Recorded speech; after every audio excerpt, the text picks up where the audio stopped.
দুটো বিষয় মনে করি আর কি। একটা হলো যে যে কথাটা ব্যারিস্টার রুমিন ফারহানা বলেছেন যে শেখ হাসিনার দেশে ফেরায় কোনো আইনগত বাধা নাই, আমারও তাই মনে হয় যে তিনি তিনি যদি ওই যে যেটা বললেন যে তিনি যদি এসে আত্মসমর্পণ করেন, এটাতে কোনো সমস্যা তো নাই আমার কাছে।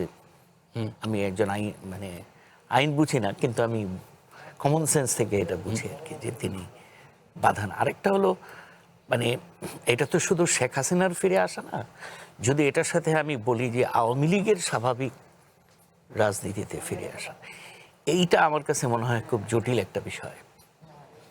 আমার কাছে মনে হয় কারণ এটা একটা দীর্ঘ কি বলে একটা গভীরতর বিষয়, এই অর্থে যে একটা অভ্যুত্থান হয়েছে, এর আগে একটা বড় ধরনের ব্যাকগ্রাউন্ড গেছে 16-17 বছরে, আবার অত্যাচার, নির্যাতন, হত্যা, খুন, গুম সব কিছু মিলে যে বাংলাদেশের রাজনীতির যে বিভাজনটা আমরা এখন দেখি দুই পক্ষের মধ্যে, এই বিভাজনটা দূর করতে হলে আমার কাছে মনে হয় যে একটা দক্ষিণ আফ্রিকা স্টাইলের ট্রুথ অ্যান্ড রিকনসিলিয়েশন যদি না হয় দুই পক্ষের মধ্যে, এই স্বাভাবিক রাজনীতিতে ফিরে আসা অনেক কঠিন বলে আমি মনে করি ব্যক্তিগতভাবে।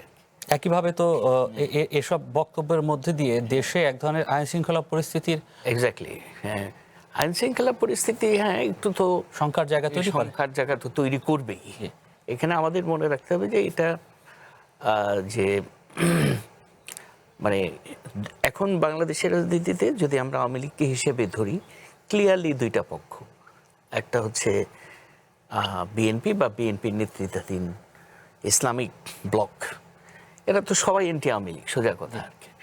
আরেকদিকে হলো আওয়ামী লীগ আর কি, এই করে ক্লিয়ার ডিভিশন। এবং এই ডিভিশনের একটা জায়গায় তারা সবাই একমত রাজনৈতিকভাবে যে কোনোভাবেই আওয়ামী লীগকে রিহেবিলিটেট না করা আর কি। সুতরাং ওই জায়গা থেকে আমি দেখি বিষয়টাকে, এবং এটার ভিতরে আরও এলিমেন্ট থাকতে পারে, কিন্তু উগ্রবাদী গোষ্ঠীর থাকতে পারে, নানান জঙ্গি গোষ্ঠীর থাকতে পারে।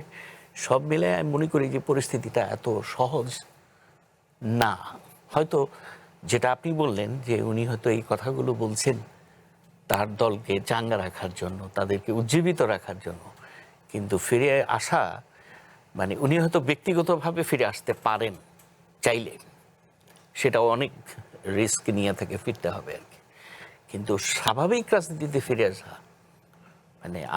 শেখ হাসিনা প্লাস তার রাজনীতি ফিরে আসা, এইটা একটা জটিল